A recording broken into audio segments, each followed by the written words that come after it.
आपल्यासोबत राष्ट्रवादीचे नेते उमेश पाटील सर आहेत. तुम्ही एक ट्विट केलंय, त्या ट्विटवरून वादळ उठलं आहे आणि त्याच्यात म्हणलंय की दादांच्या परिवाराला त्रास दिला जातो. या ट्विटचा नेमका अर्थ काय होता आणि कोणाला उद्देशून हे ट्विट आहे? एक लक्षात घ्या की दादा गेल्यानंतर आपण सातत्यानं पाहतोय की वेगवेगळ्या सूत्रांच्या हवाल्यानं बातम्या देऊन आमच्या पक्षाबद्दल पक्ष नेतृत्वाच्या संदर्भानं सातत्यानं काही ना काही निगेटिव्ह चर्चा त्या ठिकाणी केली जाते असल्याचं वारंवार त्या ठिकाणी दिसून येतंय आणि प्रत्यक्षामध्ये काहीही तथ्य नसताना सूत्राच्या हवाल्यानं बातम्या येतात. मग सूत्राच्या हवाल्यानं म्हणजे आम्ही काही तुम्हा पत्रकारांना दोष देत नाही. कुठलं तरी त्या ठिकाणी सूत्र हे विश्वासार्ह तुम्हाला वाटू शकतं त्यांच्याबद्दल, परंतु ते काहीतरी ठरवून कुणासाठी तरी अजेंडा चालवतायत का असा त्या ठिकाणी एक संशय आहे. आणि ते जर कोण अजितदादांच्याच पक्षातले असतील किंवा आमच्या जुन्या पक्षातले असतील तर त्यांच्यावर सुद्धा दादांनी भरपूर उपकार केलेले आहेत. दादा काही आत्ता पार्टी स्प्लिट झाल्यानंतर त्याच्या अनेक वर्ष आधी 25 वर्ष दादा त्या ठिकाणी काम करतायत. त्यामुळं निश्चितपणे दादांचे त्या सर्वांवर त्या कार्यकर्त्यांना मोठं करण्यामध्ये दादांचं योगदान आहे.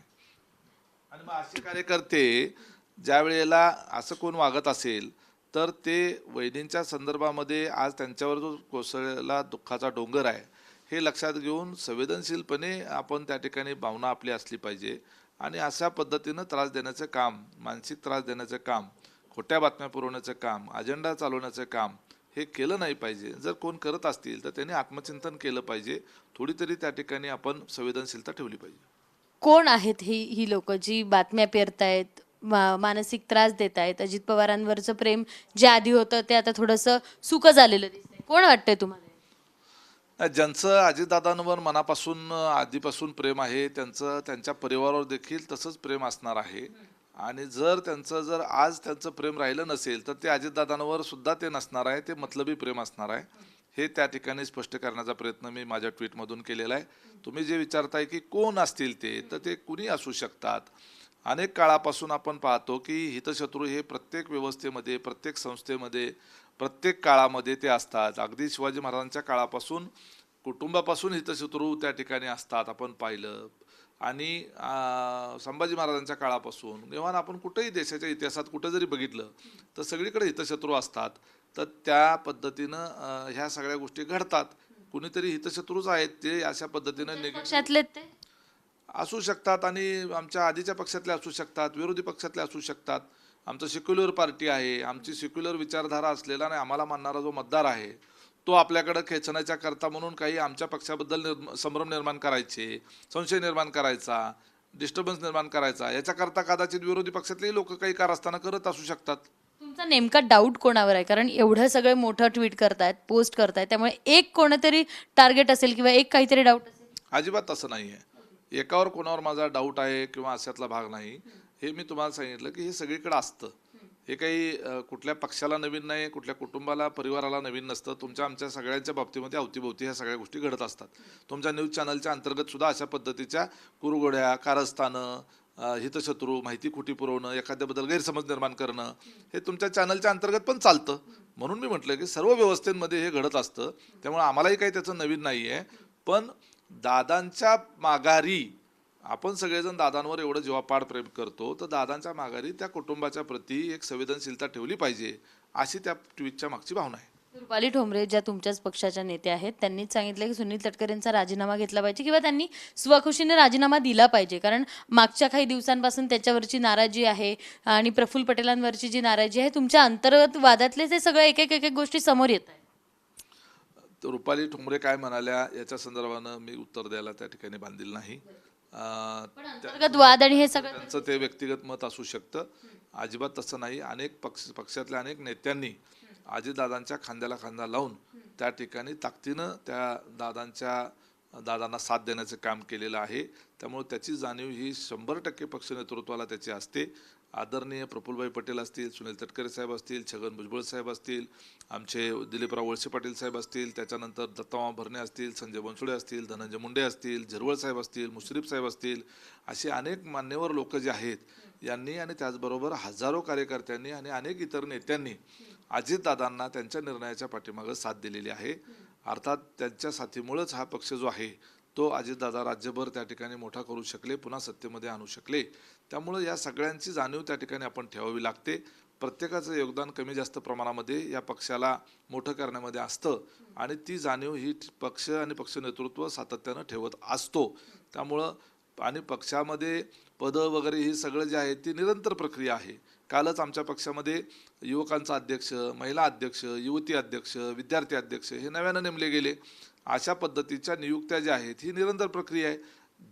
आमचे फ्रंटलचे अध्यक्ष त्या ठिकाणी बदलण्याची किंवा नवीन नेमण्याची चर्चा त्या ठिकाणी असताना तो संदर्भ जोडून पुऱ्या माहितीच्या आधारावर आमच्या प्रांताध्यक्षाच्या संदर्भानं तशा पद्धतीच्या बातम्या येणं किंवा तशा पद्धतीच्या बातम्या जाणीवपूर्वक कोणतरी त्या ठिकाणी मीडियामध्ये पेरणं याच्या संदर्भात तर ते माझं ट्विट आहे की अशा खोट्या बातम्या का पेरतात का त्या ठिकाणी कोणी असं माहिती देणारे तुमच्यातलेच कोणीतरी असू शकतात, आमच्यातले असू शकतात, आमच्या आधीच्या पक्षातले असू शकतात, विरोधातले असू शकतात, ते कुणी असू शकतात. ते कशा पद्धतीनं ते त्यांचं वर्किंग करतायत हे आम्हाला त्या ठिकाणी आता अद्याप तरी उलगडलं नाही, परंतु लवकरच ते उलगडेल आणि त्या ठिकाणी ते सापडल्यानंतर निश्चितपणे आम्ही त्या ठिकाणी आमच्या पद्धतीनं आम्ही त्याची योग्य ती दखल घेऊ.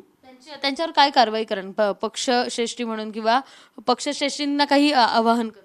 हे बघा, आमच्याच पक्षातले असतील तर त्याचा निश्चितपणे पक्षशिस्तीच्या विषयात तो जाईल विषय. जर विरोधी पक्षातले असतील तर ते वेगळ्या पद्धतीनं त्याचा बंदोबस्त करावा लागेल. हर्षवर्धन सपकाळांनी काँग्रेसचं जे सुरू आहे आणि आता जे काही ट्विट वगैरे केलंय आणि त्यांच्या ज्या काही चर्चा सुरू आहे गुंगी गुडिया म्हणून संबोधलं गेलं, याबाबत काय वाटतं? या संदर्भामध्ये परवाच मी माझं त्या ठिकाणी स्टेटमेंट दिलेलं आहे. स्वर्गीय इंदिरा गांधींचा त्या ठिकाणी कर्तृत्व आपण सगळ्यांनी पाहिलेलं आहे.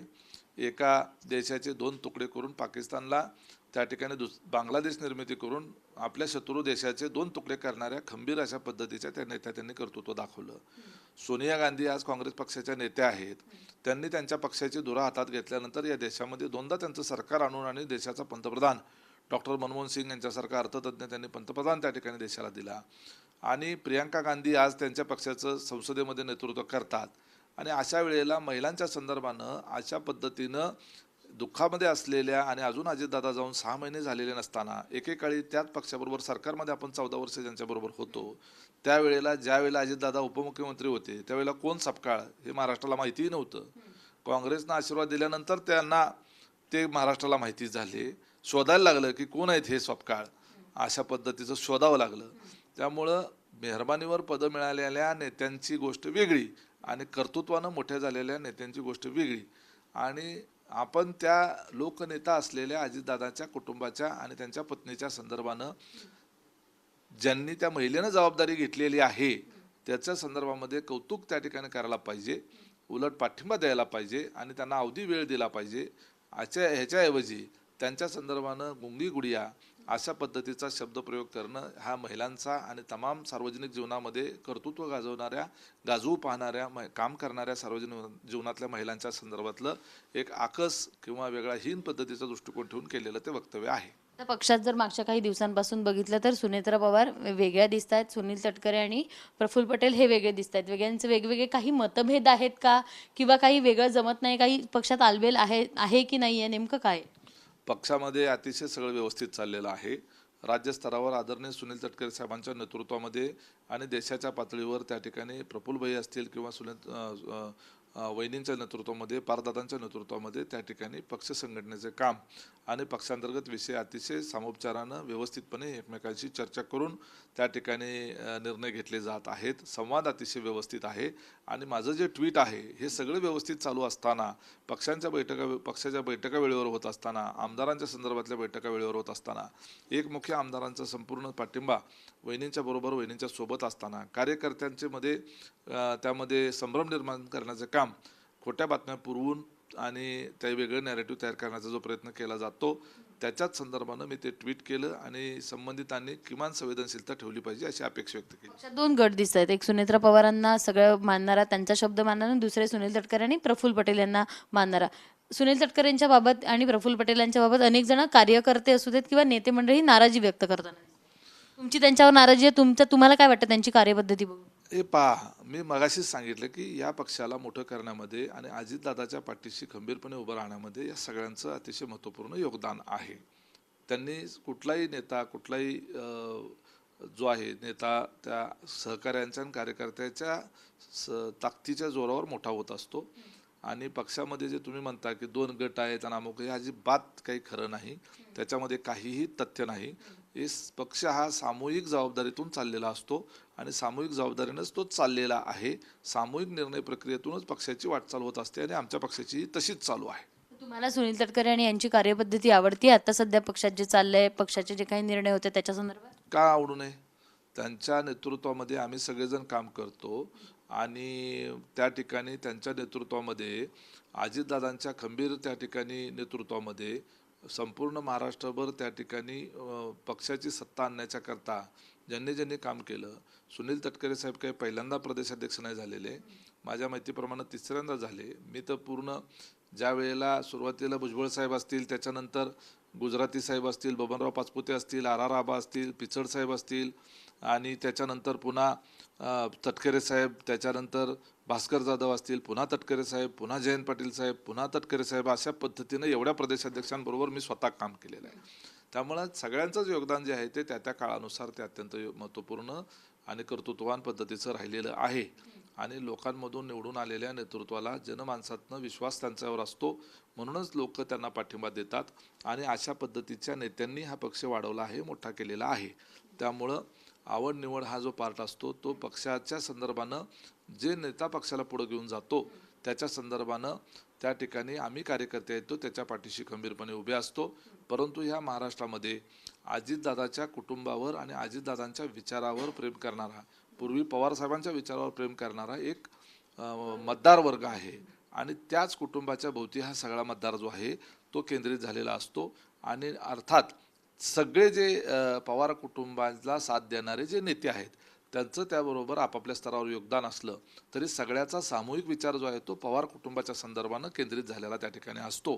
त्यामुळं पवार कुटुंब हेच त्या ठिकाणी केंद्रस्थानी या सगळ्या प्रक्रियेमध्ये त्या ठिकाणी असावं लागतं आणि तसं असेल तरच महाराष्ट्रातला त्या ठिकाणी अजितदादांवर प्रेम करणारा, पवारसाहेबांवर जुनाच्या काळात त्यांच्यावर प्रेम करणारा हा जो सगळा परिवार आहे तो त्या ठिकाणी त्या संदर्भानं विश्वासानं त्या ठिकाणी आमच्या पक्षाबरोबर राहतो. जर बघितलं तर ट्विट केलं आहे आणि त्या ट्विटच्या मार्फत जो कोणी पवार कुटुंबियांना मानसिक त्रास देण्याचा प्रयत्न करतोय त्यांना आम्ही शोधू आणि त्यांच्यावर कारवाई करू असं देखील मत उमेश पाटील यांनी व्यक्त केलंय. कॅमेरामॅन अमोल गवाळेसह शिवानी पांढरे, एबीपी माझा, पुणे. एबीपी माझा, उघडा डोळे बघा नीट.